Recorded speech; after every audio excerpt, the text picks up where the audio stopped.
तदानं सर्वधर्माणां जैनं जयतु शासनं तमासमयि साराय स्वानुपत्याचकासते चित्सभावाय भावाय सर्वभावा।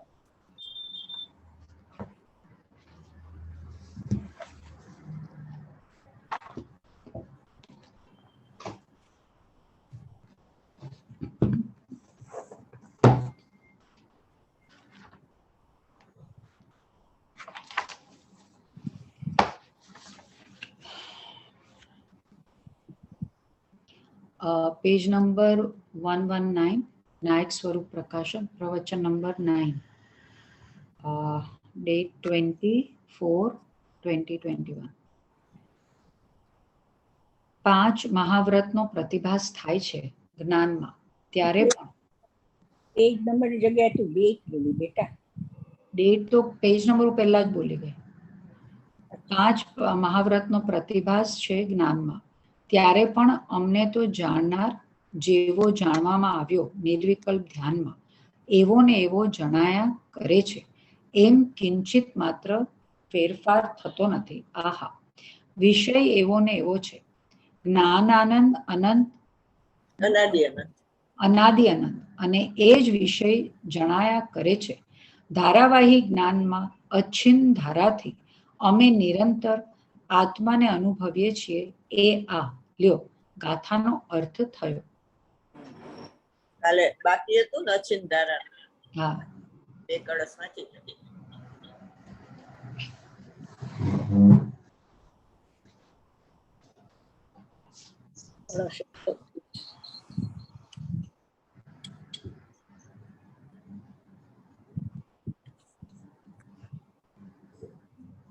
બંધ અધિકારનો પેલો કળશ છે ને, સંવર અધિકાર 131।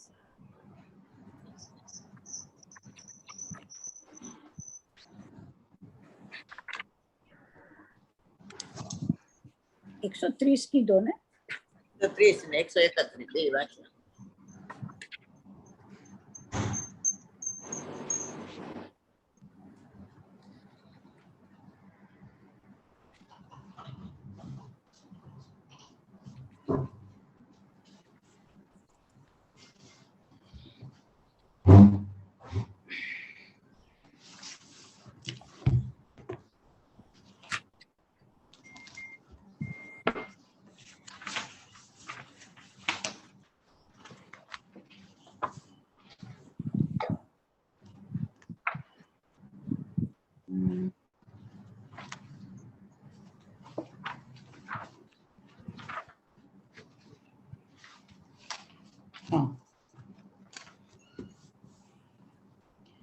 શ્લોકાર્થ। આ ભેદ વિજ્ઞાન અચ્છિન્ન ધારાથી, અર્થાત જેમાં વિચ્છેદ ન પડે એવા અખંડ પ્રવાહ રૂપે ત્યાં સુધી ભાવવું કે જ્યાં સુધી પરભાવોથી છૂટી જ્ઞાન જ્ઞાનમાં જ પોતાના સ્વરૂપમાં જ ઠરી જાય। ભાવાર્થ, અહીં જ્ઞાનનું જ્ઞાનમાં ઠરવું બે પ્રકારે જાણવું। એક તો મિથ્યાત્વનો અભાવ થઈ સમ્યક જ્ઞાન થાય, અને ફરી મિથ્યાત્વ ન આવે ત્યારે જ્ઞાન જ્ઞાનમાં ઠર્યું કહેવાય। બીજું, જ્યારે જ્ઞાન સદુપયોગ રૂપે સ્થિર થઈ જાય અને ફરી અન્ય વિકાર રૂપે ન પરિણમે ત્યારે તે જ્ઞાનમાં ઠરી ગયું કહેવાય। જ્યાં સુધી બંને પ્રકારે જ્ઞાન જ્ઞાનમાં ન ઠરી જાય ત્યાં સુધી ભેદ વિજ્ઞાન ભાવ્યા કરવું। ફરીને ભેદ વિજ્ઞાનનો મહિમા કહે છે। શ્લોકાર્થ। જે કોઈ સિદ્ધ થયા છે તે ભેદ વિજ્ઞાનથી સિદ્ધ થયા છે, જે કોઈ બંધાયા છે તે તેના જ ભેદ વિજ્ઞાનના જ અભાવથી બંધાયા છે। ભાવાર્થ, અનાદિ કાળથી માંડીને જ્યાં સુધી જીવને ભેદ વિજ્ઞાન નથી ત્યાં સુધી તે કર્મથી બંધાયા જ કરે છે, સંસારમાં રજડ્યા જ કરે છે। જે જીવને ભેદ વિજ્ઞાન થાય છે તે કર્મથી છૂટે જ છે, મોક્ષ પામે જ છે। માટે કર્મ બંધનનું સંસારનું મૂળ ભેદ વિજ્ઞાનનો અભાવ જ છે, અને મોક્ષનું પ્રથમ કારણ ભેદ વિજ્ઞાન જ છે। ભેદ વિજ્ઞાન વિના કોઈ સિદ્ધિ પામી શકતું નથી। અહીં આમ પણ જાણવું કે વિજ્ઞાન, દ્વૈત આદિ બૌદ્ધો અને વેદાંત્યો કે જેઓ વસ્તુને અદ્વૈત કહે છે અને અદ્વૈતના અનુભવથી જ સિદ્ધિ કહે છે, તેમનો ભેદ વિજ્ઞાનથી જ સિદ્ધિ કહેવાથી નિષેધ થયો, કારણ કે સર્વથા અદ્વૈત વસ્તુનું સ્વરૂપ નહીં હોવા છતાં જો સર્વથા અદ્વૈત માને છે તેમને ભેદ વિજ્ઞાન કોઈ રીતે કહી શકાતું જ નથી. જ્યાં દ્વૈત જ બે વસ્તુઓ જ માનતા નથી ત્યાં ભેદ વિજ્ઞાન શાનું?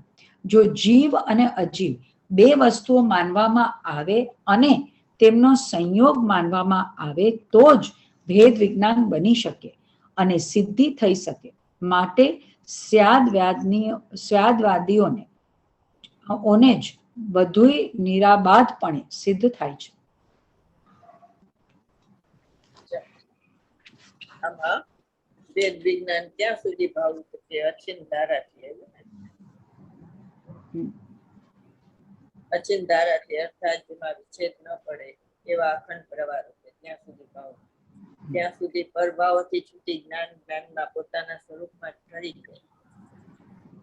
અહીં જ્ઞાનમાં ઠરવું બે પ્રકારે. એક તો મિથ્યાત્વનો અભાવ થઈ સમ્યક જ્ઞાન થાય અને ફરીથી મિથ્યાત્વ ન આવે ત્યારે જ્ઞાનમાં ઠર્યું કહેવાય.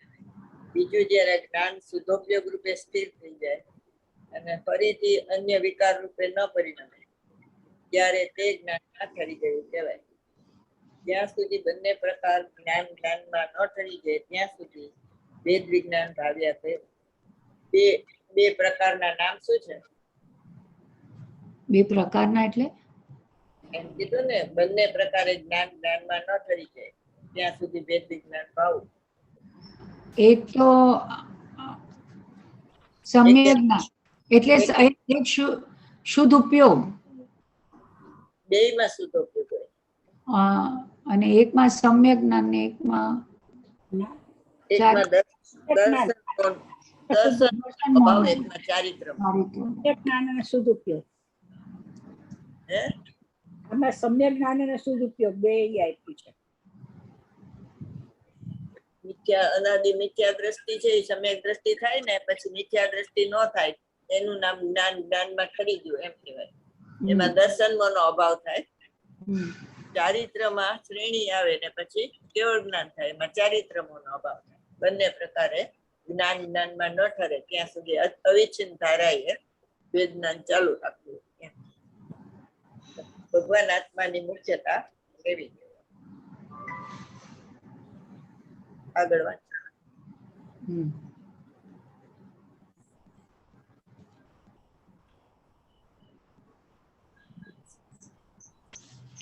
શ્રોતા જ્ઞાત એટલે કે જણાયો તો ખરો. નાયકપણે જે જણાયો તે જ્ઞાયકપણે જણાયા કરે છે કે હવે કથનચિત કરતાપણે જણાયા કરે છે. શ્રોતા જ્ઞાયકપણે જણાયા કરે છે, જેવો જણાય છે એવો જણાયા કરે છે. હા, જેવો જાણવામાં આવ્યો એવો જ જણાયા કરે છે. આહા શ્રોતા, સવારે કીધું કે જાણનારો જણાય છે તે निर्विकल्प છે કે सविकल्प છે? आत्मा का स्वभाव है, ना निर्विकल्प है ना सविकल्प है. એ તો આત્માનો સ્વભાવ છે, એ તો સ્વભાવ છે. શ્રોતા સ્વભાવ ત્રિકાળ હોય છે, જાણનારો જણાય છે. આહા, એ તો સ્વભાવ છે બસ.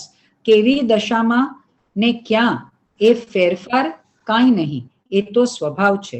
સ્વભાવમાં ફેરફાર ન હોય સ્વભાવમાં ફેરફાર ન હોય. સ્વભાવ કહેતા શું લેવાનું? સ્વભાવ આમાં સ્વભાવ કહેતા ત્રિકાળી લેવાનું ને, કારણ કે ફેરફાર ન હોય કીધું એટલે ત્રિકાળી ધ્રુવ. ધ્યેય અને જ્ઞેય બે લેવાનું. અનાદિ અનંત ધ્યેય અને અનાદિ અનંત જ્ઞેય. સમય નામનો પદાર્થ અને સમય સાર બે લેવાનું. ધ્રુવ છે એ એવો ને એવો રહે છે ને, અનાદિ અનંત જ્ઞેય છે એ એવું ને એવું જ રહે છે. જાણે જણાય એવું સ્વરૂપ અનાદિ અનંત ચાલુ જ છે ફંક્શન.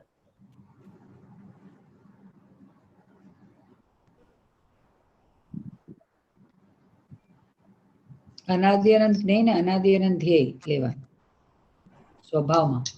જ્ઞેયમાં શું સમય નામનો પદાર્થ કીધું હતો ને આપણે, ઉપયોગ લક્ષણ વાળો. એટલે આત્મા લક્ષણ ઉપયોગ ને ઉપયોગ નું લક્ષણ સ્વ પર નિજ્ઞપ્તિ. બરોબર? ઉપયોગ આત્માનો સ્વભાવ જ્ઞાન ને જ્ઞાન નો સ્વભાવ આત્માને જાણવું. ઉપયોગ જાણે છે અને ભગવાન આત્મા જણાય છે, બરોબર? એનું નામ જાણનારો જણાય છે. હમ.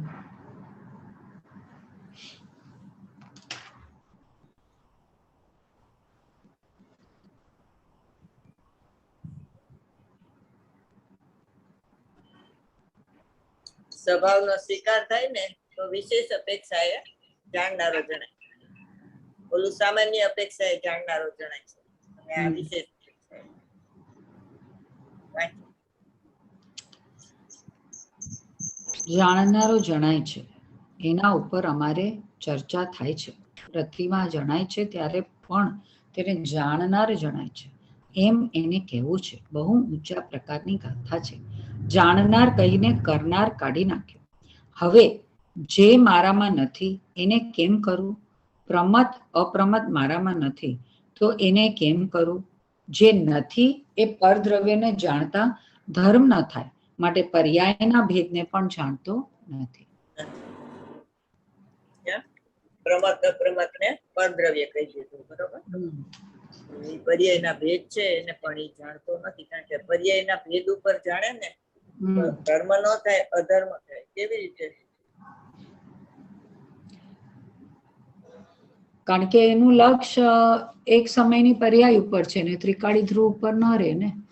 જો એક સમયની પર્યાય ઉપર લક્ષ્ય હોય તો નિર્મળ પર્યાય છે એ પોતે જ ધર્મ છે, છતાં એમ કે છે કે એને જાણતા ધર્મ ન થાય. એમ કેમ કીધું? કારણ કે એનું સ્વભાવ ઈ પર્યાયમાંથી નવી પર્યાય ઉત્પન્ન ન થાય. પર્યાયનું લક્ષ કરતા નવી પર્યાય ઉત્પન્ન ન થાય, ત્રિકાળીનું લક્ષ કરતા નવી પર્યાય ઉત્પન્ન થાય. એ અહીંયા આવે. પરદ્રવ્ય એને શું કામ કીધું એમ નથી પૂછતી, ધર્મ કેમ ન થાય એમ પૂછ્યું. કારણ કે ક્ષણિક છે એટલે એ ક્ષણિક છે ને.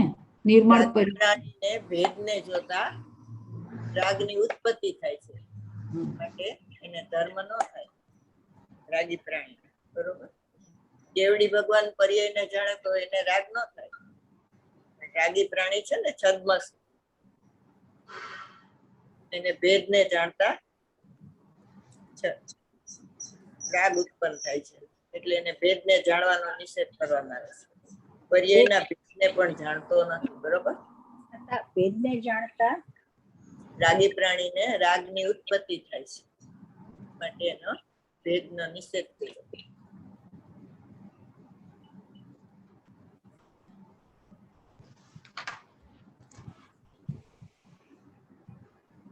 સાતમી ગાથામાં 20માં પેજ પર છે. અહીં કોઈ કહે છે કે પર્યાય પણ દ્રવ્યનો જ ભેદ છે, અવસ્તુ તો નથી, તો તેને વ્યવહાર કેમ કહી શકાય? તેનું સમાધાન એ તો ખરું છે, પણ અહીં દ્રવ્ય દ્રષ્ટિથી અભેદને પ્રદાન કરીને ઉપદેશ છે. અભેદ દ્રષ્ટિમાં ભેદને ગૌણ કહેવાથી જ અભેદ સારી રીતે માલુમ પડી શકે છે. તેથી ભેદને ગૌણ કરી અને તેને વ્યવહાર કર્યો. અહીં એવો અભિપ્રાય છે કે ભેદ દ્રષ્ટિમાં નિર્વિકલ્પ દશા થતી નથી, સરાગીને વિકલ્પ રહ્યા કરે છે, બરોબર? રાગી પ્રાણીને વિકલ્પ થાય ભેદ ઉપર જોઈ તો ભેદથી નિર્વિકલ્પ દશા ન થાય. માટે જ્યારે રાગાદિક મટે નહીં ત્યાં સુધી ભેદને ગૌણ કરીને અભેદરૂપ નિર્વિકલ્પ અનુભવ કરવામાં આવ્યો છે. વિતરાગ થયા બાદ ભેદાભેદરૂપ વસ્તુનો જ્ઞાતા થઈ જાય છે, ત્યાં નૈરનું અવલંબન નથી. એટલે કેવડી ભગવાન છે ને ભેદાભેદને જાણે તો એને વિતરાગ છે, એને રાગની ઉત્પત્તિ નથી થતી. પેજ નંબર 20 ઉપર છે, સાતમી ગાથાના ભાવ. પેજ નંબર 20 સમયસર, મૂળ સમયસર. હા, 20માં નથી બેન, 18માં છે. ભાવાર્થ 18માં પેજ ઉપર છે. સમયસર પેજ નંબર 20 કહું છું. પેજ નંબર 20 ગાથા 7નો ભાવાર્થ. હા, અહીંયા 18માં પેજ ઉપર છે. એ મને લાગે છે આપણે કોઈ ગલત આ 9, હા, મારે 9મી 8મી ગાથાનો ભાવાર્થ. 7મી ગાથાનો ભાવાર્થ આ પેજ 18 ઉપર છે. હલો, હા બોલ.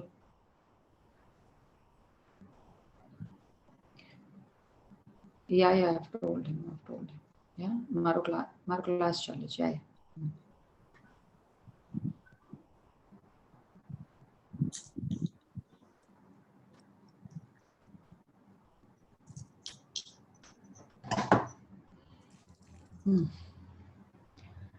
આ શુદ્ધ આત્માને કર્મ બંધ એ પેરેગ્રાફ વાંચી જાઓ, 7મી ગાથાનો.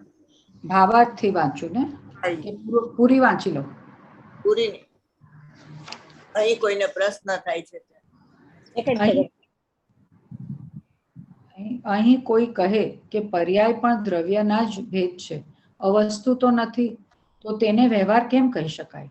તેનું સમાધાન: એ તો ખરું છે, પણ અહીં દ્રવ્ય દ્રષ્ટિથી અભેદને પ્રધાન કરી ઉપદેશ છે. અભેદ દ્રષ્ટિમાં ભેદને ગૌણ કહેવાથી જ અભેદ સારી રીતે માલુમ પડી શકે છે. તેથી ભેદને ગૌણ કરીને તેને વ્યવહાર કહ્યો છે. અહીં એવો અભિપ્રાય છે કે ભેદ દ્રષ્ટિમાં નિર્વિકલ્પ દશા નથી થતી અને સરાગીને વિકલ્પ રહ્યા કરે છે. માટે જ્યાં સુધી રાગ આદિ મટે નહીં ત્યાં સુધી ભેદને ગૌણ કરી અભેદરૂપ નિર્વિકલ્પ અનુભવ કરવામાં આવ્યો છે. વિતરાગ થયા બાદ ભેદાભેદ રૂપ વસ્તુનો જ્ઞાતા થઈ જાય છે, ત્યાં નયનું આલંબન જ રહેતું નથી. ભેદાભેદ એટલે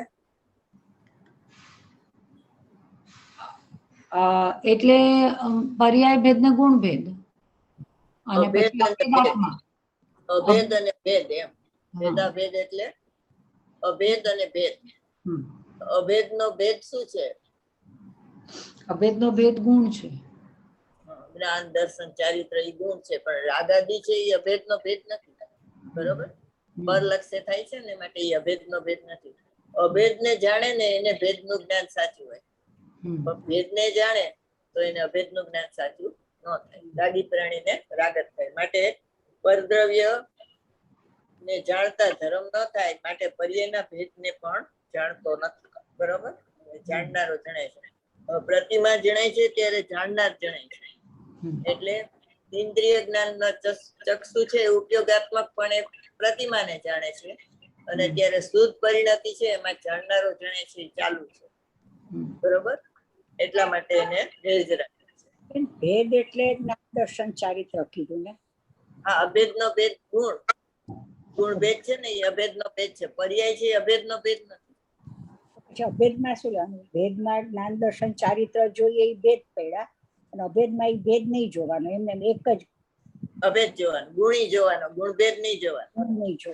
ગુણભેદ જોશો ને તો રાગી પ્રાણીને રાગ ઉત્પન્ન થાય. એમ વિતરાગ ને થયા પછી ભેદાભેદ જોવે તો એને રાગ નથી થતો, પણ રાગી પ્રાણી ન થાય છે. એટલે પ્રતિમા જણાય છે ત્યારે જાણનાર જણાય છે. એટલે પ્રતિમાને ઇન્દ્રિય જ્ઞાન ઉપયોગાત્મક પણ જણાય છે, અને ત્યારે શુદ્ધ પરિણતિ છે એમાં જાણનારો જણાય છે. એમ કેવું છે. તો એટલે નિર્જરા એને ચાલુ છે. સમર નિર્જરા જાણનાર કરીને કરનાર કાઢી નાખ્યું. બરોબર? એટલે દ્રવ્યનો નિશ્ચય આવી ગયો. જાણનાર છું અસ્થિથી, કરનાર નથી નાસ્તિથી. એટલે અકર્તા જ્ઞાતા એવો દ્રવ્યના નિશ્ચયની વાત કરી. એમાં વૈરાગ્ય પ્રગટ થાય અને પછી વિતરાગતા પ્રગટ થાય. હવે જે મારામાં નથી એને કેમ કરું? પર્યાય મારામાં નથી. બરોબર? હું તો ધ્રુવ છું, એટલે પર્યાય નો કરનાર હું નથી. પ્રમત અપ્રમત મારામાં નથી. બરોબર? જ્ઞાયક ભાવમાં પ્રમત અપ્રમત ન હોય, માટે જ્ઞાયક ભાવ શુદ્ધ છે. તો એને કેમ કરું? એ ન કરે. અકર્તા ભગવાન આત્મા એ ન કરે, કારણ કે ભગવાન આત્મા નિષ્ક્રિય શુદ્ધ પરિણામિત છે. જે નથી પરદ્રવ્યને જાણતા ધર્મ ન થાય. જે નથી એ પરદ્રવ્યને જાણતા ધર્મ ન થાય, માટે પર્યાયના ભેદને પણ જાણતો નથી. નથી એટલે પર્યાય મારામાં નથી, એટલે પર્યાય મારા માટે પરદ્રવ્ય છે. એટલે પરદ્રવ્યને જાણતા જેમ ધર્મ ન થાય, એમ પર્યાય ભેદને જાણતા પણ ધર્મ થતો નથી. અધર્મની ઉત્પત્તિ થાય. અધર્મ એટલે રાગ. રાગી પ્રાણીને રાગની ઉત્પત્તિ થાય છે. શ્રોતા, બે વાત આવી. કર્તા બુદ્ધિ ને જ્ઞાતા બુદ્ધિ બે છૂટી જાય છે, અને કર્તા પણ થયો ને જ્ઞાતા પણ થયો. બે વાત પછી એમાં આવી ગઈ. કર્તા બુદ્ધિ ગઈ, જ્ઞાતા બુદ્ધિ ગઈ. કર્તા થયો કે હા કર્તા થયો, કે જ્ઞાતા થયો કે હા જ્ઞાતા પણ થયો. શ્રોતા, હવે સમ્યક પ્રકારે કર્તા ને જ્ઞાતા થયો. બસ એ બે વાત એમાં લીધી છે. કર્તા થયો એ લીધું છે, અને જ્ઞાતા થયો એ પણ લીધું છે. દ્રષ્ટિનો વિષય દ્રષ્ટિમાં આવે ને ત્યારે પરિણમન થાય. તો એ દ્રષ્ટિનો વિષય શું હતો? અકર્તા હતો. પણ પરિણમન થાય એને શું કહેવાય? એ ષટકારકથી થયો એટલે કરતા થયો. બરોબર? પેલે દિવસે પાઠ આપ્યો કે હું અકર્તા છું. બરોબર? બરોબર પાકો કરીને આવ્યો કે હું જાણનાર છું ને કરનાર નથી, અકર્તા જ્ઞાતા છું. એટલે ગુરુ એને પૂછે છે કે કરતા થયો કે કરતા નથી થયો? અકર્તાનો પાઠ પાકો કર્યો કે એટલે 3 મહિના દ્રવ્યના નિશ્ચયનો પાઠ પાકો કરી લીધો. પછી કે હવે પાઠ કાચો છે, હજી કરતા થાય ને ત્યારે તું અકર્તા છે એમ ખબર પડે. એટલે પાછો અકર્તાના પાઠમાં ગયો તો પરિણમન થયું. અકર્તાને જાણતા આનંદ મૂર્તિને જોતા આનંદ આવ્યો. તો એ આનંદ છે એના ષટકારકથી થયું. ભગવાન આત્મા અકર્તા છે ત્યારે પર્યાય એના ષટકારકથી થઈ છે. તો કરતા થયો એમ અભેદ પરિણમન થયું ને, તો કરતા કર્મનું અનન્યપણું થયું.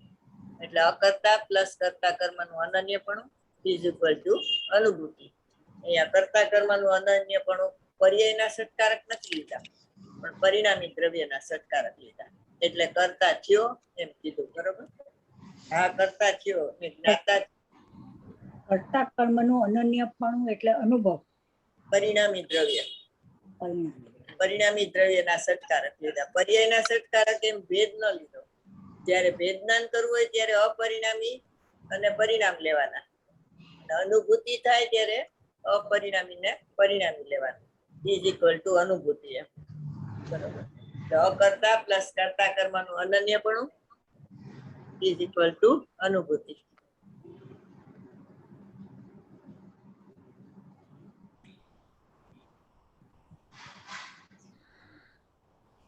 કર્તા કર્મનું અનન્યપણું એટલે પરિણામી દ્રવ્ય. હા, કારણ કે પરિણમન થાય છે ને, સમ્યક દર્શન થાય છે ત્યારે હું પર્યાય છું અને દ્રવ્યનો અનુભવ છું એવો ભેદ નથી. હું અકર્તા છું એમ પરિણમી જાય છે પર્યાય. એટલે ઈ પરિણમી ગયો એ કરતા કહેવાય. બરોબર? અભેદ થઈને પરિણમી ગઈ ને, એટલે એ પરિણામી દ્રવ્યનું કરતા કર્મ છે, અનન્યપણું છે. અનુભૂતિનું શું કીધું બેન? અનુભૂતિનું શું કીધું? અપરિણામી પ્લસ પરિણામી ઇઝ ઇક્વલ ટુ અનુભૂતિ. એટલે અપરિણામી પ્લસ કરતા કર્મ, અકર્તા પ્લસ કરતા કર્મનું અનન્યપણું. અરે આ તો એક સાથે એક લખવા દે પેલા. એટલે લખો અકર્તા પ્લસ કરતા કર્મનું અનન્યપણું. લખાયું છે કેટલી વાર? હતો લખ્યું એમાં દર વખતે લખવું પડે. ઇઝ ઇક્વલ ટુ અનુભૂતિ. ના, આ નથી કોઈ વાર કર્યું બેન. પરિણામી અપરિણામી, અપરિણામી પ્લસ પરિણામી, ઇસ પરિણામી, પરિણામી ઇસ પરિણામી, એવું બધું ઘણું કર્યું છે. આ નથી લખ્યું. ક્યું નથી લખ્યું? આ કરતા કરતાનું.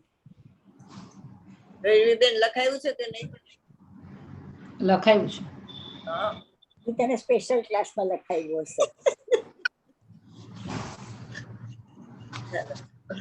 લોકો છુપા છુપી બે બેનો કઈ ક્લાસ કરતા હશે. મારા અકર્તા છે ને એટલે અપરિણામી કહેવાય. બરોબર? અને કરતા કર્મનું અનન્યપણું એટલે પરિણામી કહેવાય. અપરિણામી પ્લસ પરિણામી ઇઝ ઇક્વલ ટુ અનુભૂતિ. બરોબર?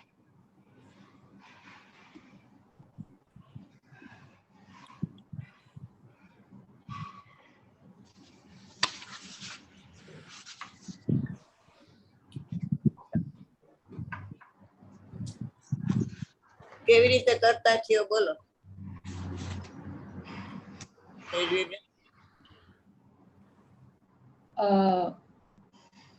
પોતે અકર્તાનું ધ્યાન કરતા જ્યારે આનંદનો અનુભવ થાય છે તો એ કરતા જ છે. ત્યાર પાછું બોલો પેલી બેન. મને બહુ શાસ્ત્રીય શબ્દો નથી આવડતા, પણ ભાવ તો મેં બરોબર પકડ્યો. બોલો. હા, એટલે જે અકર્તાપણું પહેલા ઘૂટ્યું અને પછી અકર્તામાંથી અનુભૂતિ થઈ, તો એ અનુભૂતિના કર્તા કર્મનું ત્યારે અનન્યપણું થયું, તો એ અનુભૂતિનો કર્તા થયો. પરિણમન થયું એટલે કરતા થયો. પરિણમે તે કરતા. કર્તાની વ્યાખ્યા શું? પરિણામ આનંદ જ આવે ને બીજું શું થાય? પરિણમન થાય એમાં તો આનંદ આવે ને. હા, આનંદ આવે ને, પણ અહીંયા મેં સાદી ભાષામાં આનંદ કીધું, આને લાંબુ લાંબુ કીધું. કઈ વાંધો નહીં, બરોબર છે. કેમ ના પાડી તમને? તમે આનંદ આનંદ હું ગૂંચવાઈ ગઈ. ના ના, આ નથી પડી એનું કારણ એ કે કરતા જ તો કેવી રીતે કહેવાય કે સત્કારક નું પરિણમન થાય છે ને પર્યાયમાં. કર્તા કર્મ કરણ સંપ્રદાન અપાદાન ને અધિકરણ, બરોબર? તો એ સત્કારક નું પરિણમન થાય ને ત્યારે એને શું વિચાર્યું પર્યાય કે હું અકર્તા છું એમ પરિણમી ગઈ પર્યાય અભેદ થઈને દ્રવ્યમાં. એટલે એને પરિણામી દ્રવ્યના કર્તા કર્મનું અનન્યપણું કહેવાય, બરોબર? એટલે એ કરતા થાય તો એને અકર્તાની ખબર પડે, એનો અકર્તાનો પાઠ પાકો થયો કહેવાય. કરતા સમ્યક પ્રકારે થયો, બરોબર? અકર્તા છું એમ પરિણમી ગઈ ને એ સમ્યક પ્રકારે કરતા થયો કહેવાય. એટલે ઈ કરતા બુદ્ધિ એમાં વહી જાય છે. મારે સમ્યક દર્શન પ્રગટ કરવું છે એવી કરતા બુદ્ધિ વહી ગઈ, કારણ કે હું અકર્તા છું એમ પર્યાય પરિણમી ગઈ. એટલે એને સમ્યક પ્રકારે કરતા થયો કહેવાય. એટલે કરતા બુદ્ધિ ગઈ તો કયો ગુણ પ્રગટ થયો? અકર્તા. પર્યાયમાં કયો ગુણ પ્રગટ થયો? અકર્તા તો ત્રિકાળી ધ્રુવ ભગવાન આત્મા છે. કરતા અકર્તા છું એમ પરિણમી ગઈ પર્યાય, તો તો કયો ગુણ પ્રગટ? વિતરાગ, વૈરાગ, વિતરાગતા. હા, વૈરાગ. વૈરાગ પૂર્ણ થાય તો વિતરાગતા, અપૂર્ણ હોય તો વૈરાગ્ય. વૈરાગ્ય એટલે વૈરાગ્ય એટલે સાધક દશામાં વૈરાગ્ય હોય.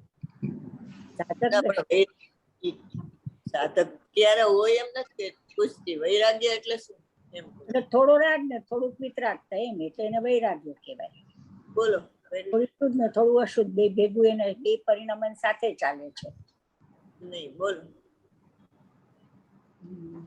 વૈરાગ્ય, વૈરાગ્ય કોને કહેવાય? પુણ્ય પાપના ભાવથી હું ભિન્ન છું એવું પરિણમન થયું ને એને વૈરાગ્ય કહેવાય. અને પુણ્ય પાપના ભાવ પર્યાયમાંથી વયા જાય, બરોબર, પુણ્ય પાપથી રહિત થાય એને વિતરાગતા કહેવાય. દર વખતે નવી નવી ડેફિનેશન કાઢો છો તમે. હા ભાઈ, કેટલી વાર કહી દીધી છે વૈરાગ ને વિતરાગતા. દર વખતે નવી નવી ડેફિનેશન લખો લખો, ભૂલી જશો પાછા અને પાછું વાંચી લેજો. હું પછી પાછું મારું લખીશ ને પ્રવચન. વિતરાગતા એટલે પુણ્ય પાપના રહિત નો ક્ષય. હા, પુણ્ય પાપ થી રહિત થાય ને પર્યાય એટલે વિતરાગ થઈ ગયા કહેવાય, 13મે ગુણસ્થાને. અને સાધક ને રાગ છે અને થોડી વિતરાગ પરિણામ પણ છે, એટલે એને વૈરાગ કહેવાય. પુણ્ય પાપ થી રહિત છું એવું વેદનાન કર્યું ને એને વૈરાગ્ય કહેવાય. હવે એનો સ્વામી નથી થતો, એ પુણ્ય પાપ થાય છે પણ એનો સ્વામી નથી થતો. ચાલો, હવે જ્ઞાતા બુદ્ધિ કેવી રીતે ગઈ? પુણ્ય પાપ થી રહિત. પુણ્ય પાપ થી રહિત થાય એ વિતરાગ 13મે ગુણસ્થાને. ભગવાન પુણ્ય પાપ ન હોય પર્યાયમાં, બરોબર? સાધક ને પુણ્ય પાપ હોય પણ એનાથી ભેદનાન એને વર્તે છે. પુણ્ય પાપ થી પુણ્ય પાપ થી રહિત છું એવું ભેદનાન વર્તે છે ને, એટલે એને વૈરાગ્ય પ્રગટ થયો. જ્ઞાતા બુદ્ધિ ને બોલો, કેવી રીતે ગઈ જ્ઞાતા બુદ્ધિ? પરનું સ્વામીપણું છૂટી ગયું, એટલે પરનું જાણવાનું જે છે કર્તા બુદ્ધિમાં આવે એવું. કર્તા બુદ્ધિ જાય ને એમાં સ્વામીપણું છૂટી જાય. જ્ઞાતા બુદ્ધિ પરને જાણવાની જે ઈચ્છા થાય એ છૂટી ગયું. એ છૂટી ઇન્દ્રિય જ્ઞાન, ઇન્દ્રિય જ્ઞાન છૂટી જાય ને એટલે ઇન્દ્રિય જ્ઞાન પ્રગટ થાય, તો એમાં ભાવશ્રુત જ્ઞાન પ્રગટ થાય. અને પૂર્ણ થાય ને તો સર્વજ્ઞપણું પ્રગટ થાય. ક્ષયક્ષમ જ્ઞાન થાય ને પછી ક્ષય જ્ઞાન થાય. જ્ઞાનમાં ઉપસમ ન હોય, સાધક ને ક્ષયિત ભાવ ન હોય જ્ઞાનમાં, ક્ષયક્ષમ જ હોય. ફરીથી કહો તો એ સમજાણું નહીં બેન મને. ક્ષયક્ષમ ભાવ છે ને બધાયને હોય છે 12મા ગુણસ્થાન સુધી, પણ ચોથે ગુણસ્થાને સમ્યક ક્ષયક્ષમ થાય, બરોબર? અને 1 થી 3 ગુણસ્થાનમાં મિથ્યા ક્ષયક્ષમ હોય, એને ઔદયિક અજ્ઞાન કહેવાય. અને આને સમ્યક જ્ઞાન પ્રગટ થયું ભાવશ્રુત જ્ઞાન, તો એને ક્ષયક્ષમ કહેવાય. હેલો, હેલો, થોડી વાર પછી કરજો. ચાલુ છે. હા. બરોબર. 1 થી 3 ગુણસ્થાનમાં શું કીધું? 1 થી 12 ગુણસ્થાન સુધી બધાયને ક્ષયક્ષમ જ્ઞાન હોય. બરોબર. 1 થી 3 ગુણસ્થાનમાં અજ્ઞાન વાળો ક્ષયક્ષમ હોય. એટલે મિથ્યા જ્ઞાન હોય. મતિ, શ્રુત, કુમતિ, કુશ્રુત ને કુઅવધિ એ મિથ્યા ક્ષયક્ષમ છે. અને પછી 4 થી 12 સુધી સમ્યક ક્ષયક્ષમ હોય. બરોબર. હા, એટલે મતિ, શ્રુત, અવધિ, મન, પર્યાય એટલા 4 જ્ઞાન હોય એને સાધકને. પણ ક્ષાયિક ન હોય સાધકને. ક્ષાયિક જ્ઞાન નો પ્રગટ થાય. કેવળ જ્ઞાન થાય ને ત્યારે ક્ષાયિક જ્ઞાન પ્રગટ થાય. બરોબર. તો બેન એક સવાલ પૂછું કે આ જે આપણે શ્રી કૃષ્ણનો ને શ્રીનિક મહારાજાનો જે દાખલો આપે છે એ બે ક્ષાયિક સમકીર્તિ હતા એવું કે છે કે તે શ્રદ્ધા ગુણની પર્યાય છે. આ જ્ઞાન ગુણની વાત આવે છે. તો એમને તો કેવળ જ્ઞાન શ્રદ્ધામાં હોય અને ચારિત્રમાં હોય, પણ જ્ઞાનમાં ક્ષાયિક ન હોય. ક્ષાયિક થાય તો કેવળ જ્ઞાન થઈ જાય. ક્ષાયિક જ્ઞાન તમે કહો છો કે? હા, ક્ષાયિક જ્ઞાન કહું છું. ક્ષાયિક જ્ઞાન ન હોય. ક્ષાયિક જ્ઞાન થાય તો એને ક્ષયક્ષમ જ હોય. બરોબર. 4 થી 12 સુધી ક્ષયક્ષમ જ્ઞાન જ હોય. ક્ષાયિક ભાવ ન હોય. ક્ષાયિક ભાવ થાય તો કેવળ જ્ઞાન થઈ જાય. ક્ષાયિક ચારિત્ર થાય અને ક્ષાયિક ભાવ અને જ્ઞાન બે એક જ કહેવાય. ક્ષાયિક ભાવ નો હોય અને ક્ષાયિક જ્ઞાન નો હોય તો બેમાં કઈ ફરક છે કે એક જ છે? ક્ષાયિક જ્ઞાન એટલે કેવળ જ્ઞાન. એમાં કર્મના ક્ષયની અપેક્ષા આવે એટલે ક્ષાયિક જ્ઞાન કીધું. અને જેમાં કર્મના ક્ષયક્ષમની અપેક્ષા આવે એને ક્ષયક્ષમ જ્ઞાન કહેવાય. કર્મની અપેક્ષા એને ક્ષાયિક ભાવ ને ક્ષયક્ષમ ભાવ કહેવાય. આગમ અપેક્ષા. અધ્યાત્મ અપેક્ષા એ શું કહેવાય? શુદ્ધાત્મ અભિમુખ પરિણામ અથવા તો શુદ્ધોપયોગ. બરોબર. કેવળ જ્ઞાન થયું એટલે શુદ્ધોપયોગ થઈ ગયો ને. આ અધ્યાત્મ અપેક્ષા એને શુદ્ધાત્મ અભિમુખ પરિણામ અથવા શુદ્ધોપયોગ. આગમ અપેક્ષા એને ક્ષયક્ષમ જ્ઞાન અને ક્ષાયિક જ્ઞાન કહેવાય. અધ્યાત્મમાં શુદ્ધોપયોગ અને શુદ્ધાત્મ અભિમુખ પરિણામ. બરોબર. ચારિત્રમાં છે ને ઉપસમ, ક્ષયક્ષમ ને ક્ષાયિક અને આપણે ઓલા કેવા શ્રદ્ધામાં ઉપસમ, ક્ષયક્ષમ ને ક્ષાયિક ત્રણેય ભાવ આવે. પેલું સમ્યક દર્શન થાય ને એ ઉપસમ હોય. બરોબર. પછી ક્ષયક્ષમ થાય ને પછી ક્ષાયિક થઈ જાય. કેવડીની હાજરીમાં ક્ષાયિક સમ્યક દર્શન થઈ જાય. અત્યારે ક્ષાયિક સમ્યક દર્શન ન થાય કોઈને. ઉપસમ ને ક્ષયક્ષમ બે જોઈએ અત્યારે. આગમ અપેક્ષા ક્ષયક્ષમ કહેવાય. એવું કે છે ને કે ભાઈ ચોથા ગુણસ્થાન વાળાનું ને કેવડીના ગુણસ્થાન વાળાનું સમ્યક દર્શન સરખું જ કહેવાય. સમ્યક દર્શન સરખું કહેવાય. સમ્યક દર્શન તો 100% કામ મલિન હોય શ્રદ્ધા અને 100% સમ્યક થઈ જાય. પછી એમાં ઉપસમ ક્ષયક્ષમ કેમ આવ્યું? એ કર્મની અપેક્ષા છે. કર્મનો ક્ષય થઈ ગયો એમ. દર્શનનો સંપૂર્ણપણે ક્ષય થઈ જાય ને તો ક્ષાયિક સમ્યક દર્શન. એ કેવડીની શ્રુત કેવડીની હાજરીમાં જ થાય. બરોબર. થાય પોતાથી પણ એની હાજરી હોય 12માં ત્યારે થાય. અત્યારે કેવડીને ભાવશ્રુત જ્ઞાનની નથી ઓલા કેવા ભાવશ્રુત જ્ઞાનની કેવા કહેવાય કેવડી અને બીજા કેવા શ્રુત કેવડી. હા, શ્રુત કેવડી. શ્રુત કેવડી નથી એટલે અત્યારે નો થાય ક્ષાયિક સમ્યક દર્શન. કેવડી ને શ્રુત કેવડીમાં શું ફરક? કેવળ જ્ઞાન નો હોય, ક્ષયક્ષમ જ્ઞાન હોય શ્રુત કેવડીને. શ્રુત કેવડીને ક્ષયક્ષમ જ્ઞાન. પણ એટલે આમ તો શ્રુત કેવડી તો ગણધર જ ખાલી શ્રુત કેવડી હોય કે બીજા બી હોય?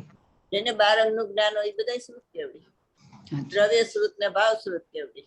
અનુભવ થાય એ ભાવ શ્રુત કેવડી. અને 12માં 12 અંગનો ઉગાડો એ દ્રવ્ય શ્રુત કેવડી.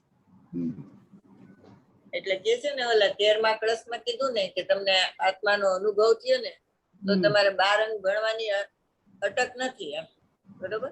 કારણ કે 12 અંગમાં શું કીધું છે? આત્માનો અનુભવ કરવો. એટલે તમે ભાવશ્રુત કેવડી થઈ ગયા. બરોબર. અનુભવ થઈ ગયો. ચોથે ગુણસ્થાને ભાવશ્રુત કેવડી તો થઈ ગઈ.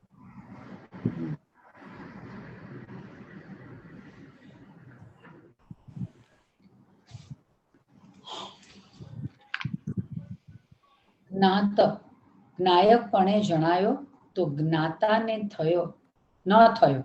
શ્રોતા જ્ઞાતા જ્ઞાતા જ છે. હા, જ્ઞાતા જ્ઞાતા જ છે. જ્ઞાતઃ શ્રોતા બહુ વજનદાર વાત છે. વજનદાર છે કેમ કે એકવાર જણાયો પછી એમાં કાંઈ ફેરફાર થાય એમ નથી. તે તો તે જ છે હર હાલતમાં. આહા, વિષય ફરતો નથી બિલકુલ. શ્રોતા હર હાલતમાં હું તો હું જ છું. એ રૂપે જ જણાયા કરે છે. એ રૂપે હું તો જાણનાર છું. જાણનાર છું, જેવો છું એવો જણાયા કરે છે. સમયે સમયે કાંઈ ફેરફાર નહીં. બીજું જણાય જાય વચમાં એમ નથી. બીજું જણાય ત્યારે પણ જાણનાર જણાય છે. બીજું ન જણાય ત્યારે જાણનાર જણાય છે. વ્યવહારના સદભાવમાં કે અભાવમાં જાણનાર જણાય છે. બીજું ન જણાય ત્યારે જાણનાર જણાય છે, એનો અર્થ શું? એટલે અર્જ્ઞય તરફ નો જણાતો હોય ત્યારે બીજું ઈ તરફનો લક્ષ છે. છગમલ જેને જોવે તેને તન્મય થઈને જોવે. તો આત્મામાં તન્મય છે તો પછી બીજું કઈ જણાતું નથી. હા, એટલે શું કહેવાય એને? એટલે એને શુદ્ધ ઉપયોગ કહેવાય. નિર્વિકલ્પ દશા. બરોબર. બીજું નિર્વિકલ્પ દશામાં બીજું કઈ ન જણાય. શુદ્ધ પરિણતિ હોય ત્યારે બીજું જણાય, પણ અહીંયા જાણનારો જણાય છે. અહીંયા એનો નજર.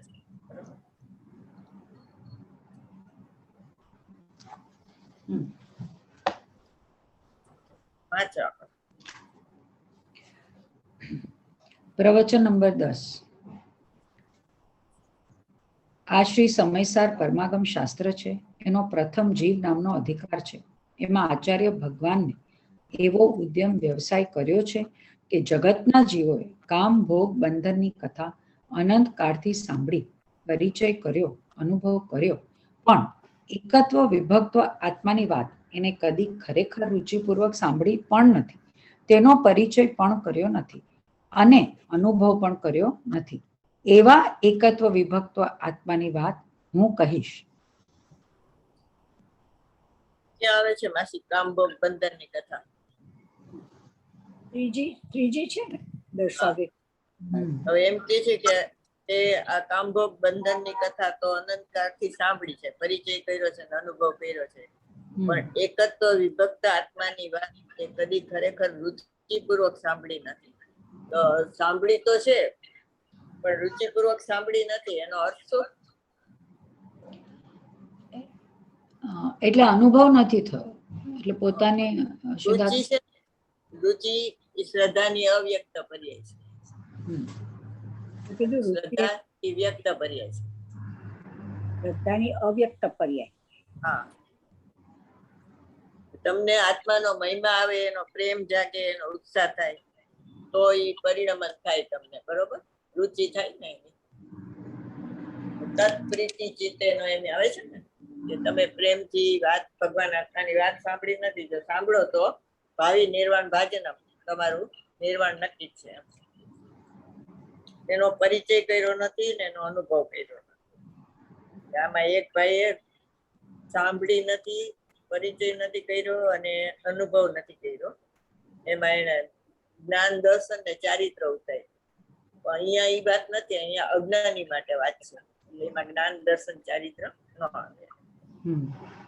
એકત્વ વિભક્ત એટલે માસી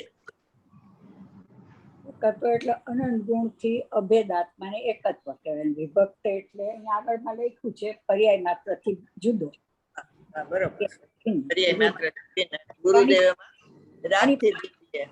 બેન એટલે મેં વાંચીને કીધું હોશિયારી. આની પછીની લાઈનમાં છે. હા, પણ વાંધો નહીં, જવાબ તો આવ્યો ને. બોલો.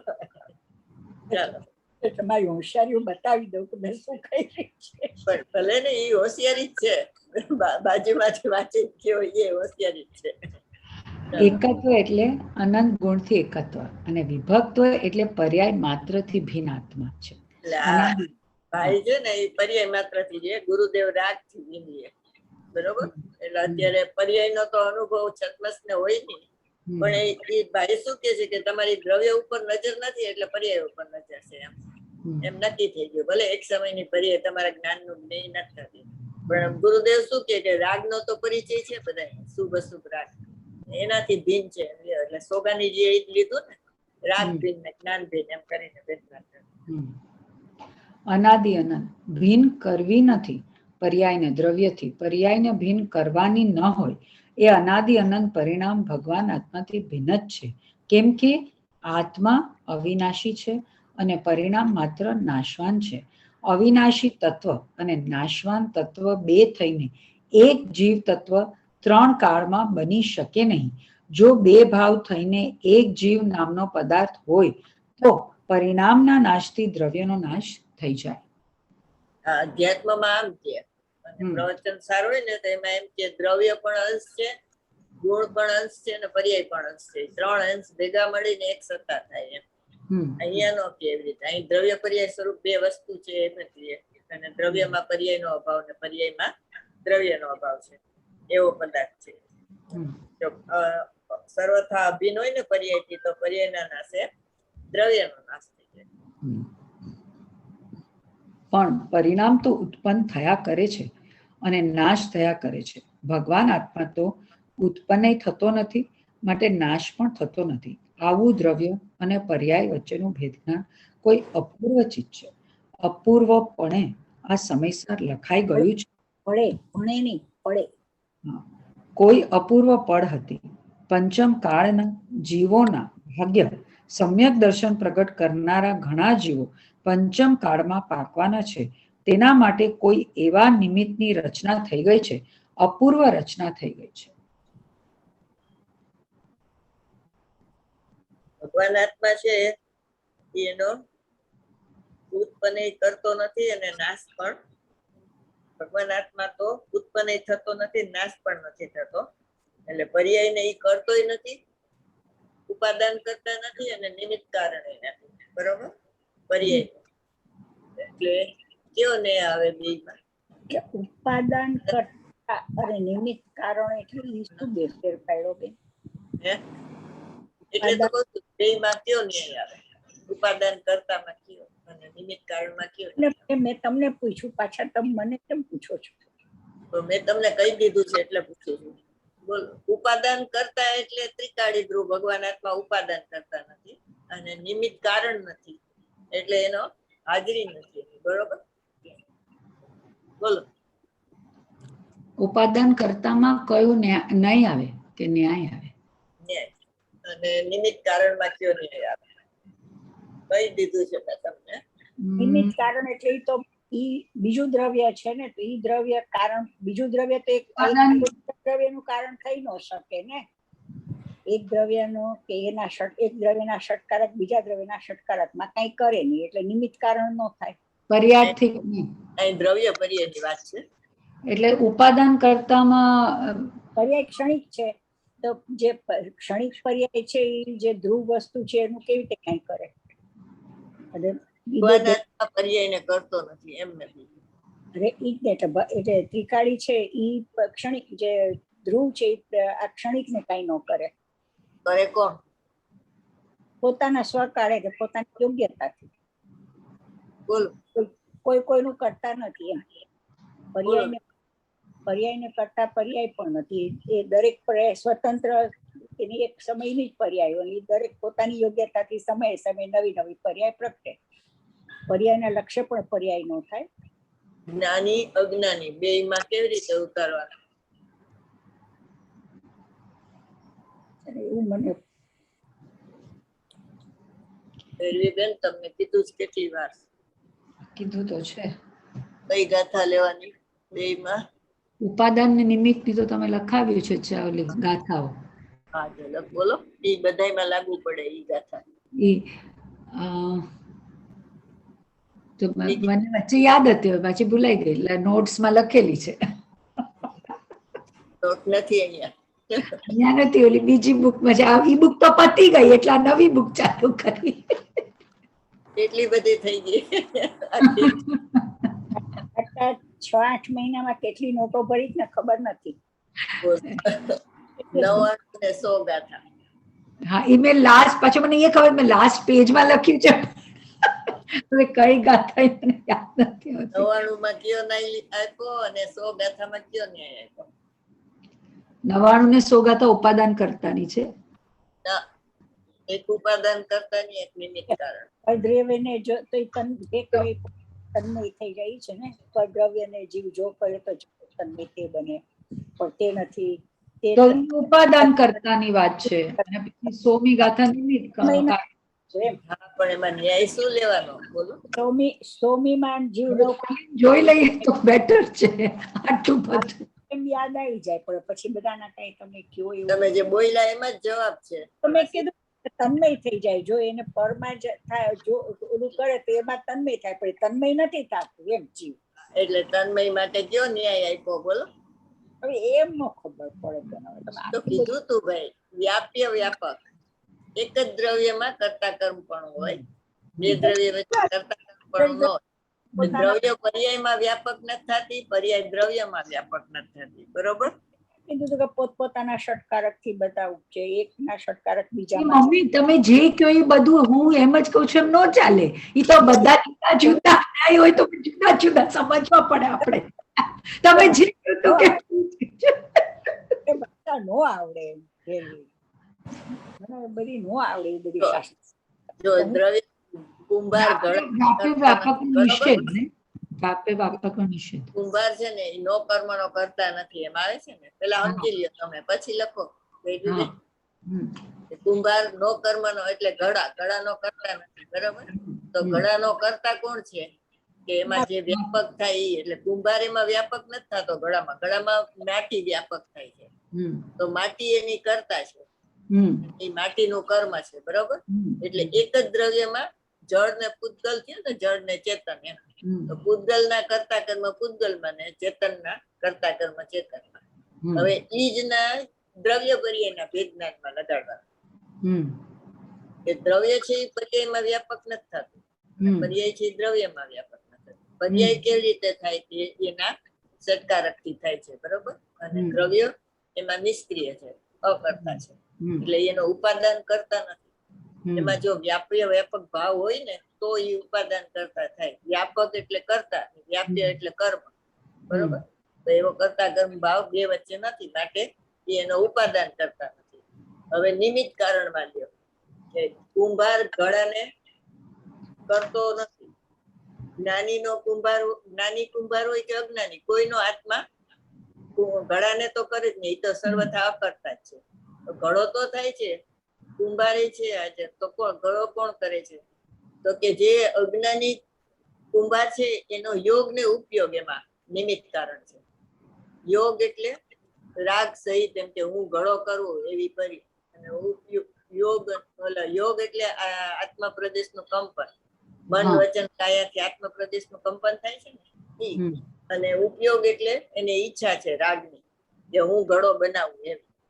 તો યોગ ને ઉપયોગ એમાં નિમિત્ત કારણ છે, પણ એનો આત્મા નિમિત્ત કારણ નથી, બરોબર? ઘડો બન્યો એમાં નો કર્મમાં. હવે પર્યાયમાં શું છે કે પર્યાયમાં ભગવાન આત્મા નિમિત્ત નથી. જો તો દરેક વખતે કાર્ય થાય તો એમાં ભગવાન આત્માને હાજર રહેવું જોઈએ, તો નિત્ય કર્તૃત્વનો દોષ લાગે, બરોબર? એટલે એમાં દ્રવ્ય જે ન્યાય ઓલામાં આપ્યો હતો ને એ જ. જ્ઞાની કુંભાર છે એ ઘડો બનાવે છે, તો એ નિમિત્ત કરતા ન કહેવાય, પણ એ નિમિત્ત માત્ર કહેવાય, બરોબર? કારણ કે એને રાગ નથી કે હું આ ઘડો બનાવું, એવો રાગ મેં ઘડો કર્યો એવો એને રાગ નથી એકત્વનો, બરોબર?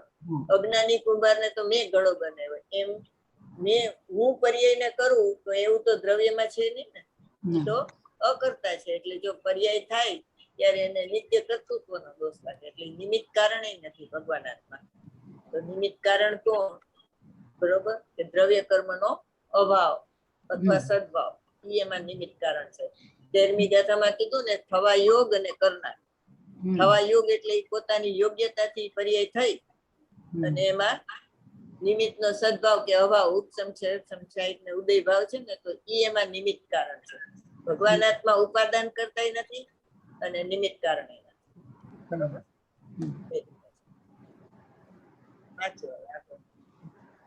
થઈ ગયો છે ટાઈમ જ. કારણ કે પણ ફોન આવે જ ને પાછો. જાવાણી કે જ્ઞાન છે શું છે લોકાલો સોવાણી મસ્તક દાદે પ્રભુ. જય જય. જય જય. રાજુભાઈ નો ફોન આવ્યો હતો હા અને કે આ કોરોનામાં કરવું હું મેં